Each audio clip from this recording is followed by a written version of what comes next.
Phone tapping కేసుపై Bhuvanagiri BJP MP అభ్యర్థి బూర నరసింహ గౌడ్ ఆసక్తికర వ్యాఖ్యలు చేశారు.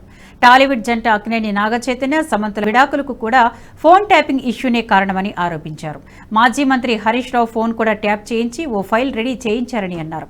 ఒక ఆర్గనైజ్డ్ క్రైమ్లో ఫోన్ ట్యాపింగ్ జరిగిందని ఆరోపించారు. ఫోన్ ట్యాపింగ్ వ్యవహారంలో తవ్విన కొద్దీ కొత్త అంశాలు తెరపైకి వస్తున్నాయని, ఇప్పటికే అరెస్టైన నాటి ఎస్జేబీ అధికారులు టాస్క్ ఫోర్స్ పోలీసులకు ఇచ్చిన కన్ఫెక్షన్ స్టేట్మెంట్లలో ట్యాపింగ్ ఆపరేషన్ బహిర్గతమైందని అన్నారు. కేవలం రాజకీయాలకే పరిమితం కాలే, సొంత పార్టీ నాయకులు, సొంత కుటుంబ సభ్యులు, మీకు చాలా మంది తెలియదు, సొంత అల్లుడి మీద కూడా ఫైల్ తయారు చేయించాడు. అల్లుడి మీద కూడా ఫైల్ తయారు చేయించి ఫోన్ ట్యాపింగ్ చేయించి, అదేవిధంగా సొంత పార్టీ నాయకులు, అంతరంగికులు, పోలీసు వాళ్ళు, బిజినెస్ పీపుల్, ప్రతిపక్ష నాయకులు, వీళ్ళందరి మీద ఫోన్ ట్యాపింగ్ చేయించడం జరిగింది. అది రాజకీయ కోణం. ఇంకోటి, ఇది నయం లాగా, ఒక రాజకీయ నయం లాగా ఫోన్ ట్యాపింగ్ చేసి బిజినెస్ ఏదైతే పారిశ్రామికవేత్తల సమస్యలు ఉన్నాయో, రియల్ ఎస్టేట్ సమస్యలు ఉన్నాయో, వాళ్ళని కూడా ట్యాపింగ్ చేసి సాక్షాత్ పోలీస్ ఆఫీసర్లే వాంగ్మూలం చేయడం జరిగింది.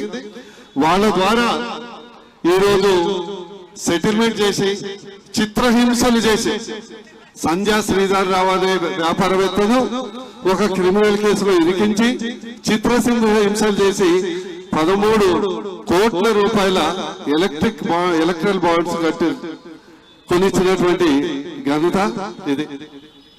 ట్యాపింగ్ ఇష్యూ కేవలం రాజకీయ కోణమే లేదు, ఆర్థిక కోణం ఉంది, మాఫియా ఉన్నది. అదే విధంగా పాపం ఓ పెళ్లి కూడా పెటాకులైంది. మీ అందరికీ తెలుసు కదా, ఈ ఫోన్ ట్యాపింగ్ ఇష్యూతోని పాపం మన సమత అక్కినేని నాగచైతన్య పెళ్లి కూడా పెటాకులైంది. మా మెడికల్ భాషలో దాన్ని ఏమంటారంటే, ఆ జబ్బుని వయోరిజం అంటారు. అంటే వేరే వాళ్ళ బెడ్రూమ్లో పోయి తొంగి చూడటం, వేరే వాళ్ళ భార్య భర్తల్ని సంభాషణ వినటం కొందరికి ఆనందం కలిగిస్తుంది. దాన్ని వయోరిజం అని ఒక జబ్బు ఉంటుంది. మా పాత బీఆర్ఎస్ పార్టీకి ఆ వయోరిజం జబ్బు కూడా తగ్గింది. అందుకొరకు ఖచ్చితంగా రేవంత్ రెడ్డి గారు కూడా దీనికి బాధితుడే. ఈరోజు రేవంత్ రెడ్డి గారికి ప్రతిపక్షంలో ఉన్నప్పుడు చాలా చాలా పెద్ద స్టేట్మెంట్ ఇచ్చారు. కానీ ముఖ్యమంత్రి అయినాక మీ దగ్గర పవర్ ఉంది, వేరీస్ కాళేశ్వరం కేసు పాయ్, బాహుబలి మోటార్లు పాయ్, ఫోన్ ట్యాపింగ్ ఇష్యూ గవర్నమెంట్ నీదే ఒక ఎఫ్ఐఆర్ నమోదు చేసేసి పాత్రదారులు అయితే అరెస్ట్ చేశారు, సూత్రధారుల్ని చర్యలు తీసుకోవచ్చు కదా పాయ్, ఫోన్ ట్యాపింగ్ ఇష్యూ పాయ్, సిఎంఆర్ బిల్డింగ్ పెద్ద కుంభకోణం, దాదాపు 1000-2000 కోట్ల కుంభకోణం, దాన్ని కూడా పాయ్. చాలా మందికి తెలియదు, సాధారణంగా రేవంత్ రెడ్డి గారు ఢిల్లీ పోయినప్పుడల్లా 2-3 ఎమ్మటి తీసుకొని పోతాడు, లెఫ్ట్ రైట్ ఎవిడెన్స్ అన్నమాట. పక్కన బట్టి విక్రమార్క లేకుంటే ఇంకో మంత్రి పోతాడు. కానీ ఈసారి మాత్రం ఒక్కడే పోయిండు, గుర్తుందా లేదా? ఒక్కడే పోయిండు, ఒక్కడే పిలిచారు. సోనియా గాంధీ దగ్గర పోయినప్పుడు సోనియా గాంధీ చాలా మంది పిలవటానికి పోయిందనుకో, పిలవటానికి పోలే, పిలిచిండ్రు.